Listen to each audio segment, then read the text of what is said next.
It was 2-3 days back. I had reached the school gate at 3 o'clock to bring my 8-year-old daughter back home from school. Junior KG students start coming out from 3:10 while senior students start coming out from 3 o'clock. There was a crowd of parents at the gate. Suddenly, it started raining heavily. Everybody held their umbrellas.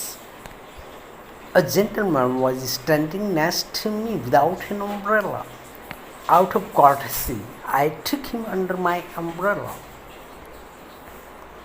I came back from the car in a hurry, could not bring the umbrella. He said, "It's okay, it's happened often."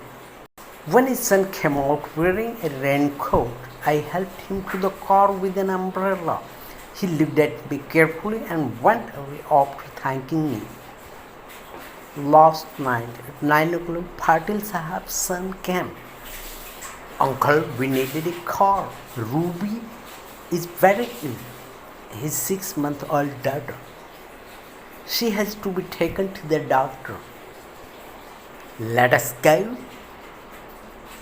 When we reached the doctor's place in the dark rainy night, the gatekeeper was closing the gate. The compounder told us that Dr. Saab is seeing the last patient. He is about to leave. Now it will be Monday's turn. I was requesting the compounder to see him today itself when Dr. Saab came out of his chamber to go home.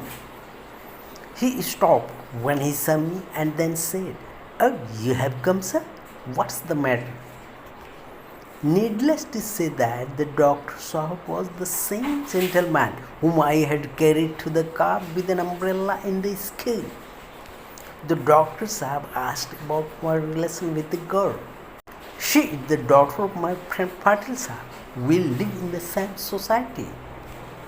He looked at the girl, wrote the medicine on a paper, and instructed the compounder, "Give this injection to the girl immediately and give medicines for 2-3 days from our own stock." When I objected, he said, "Now where will you go looking for medicines on this rainy night, sir? Let some of your influence be transferred to me as well."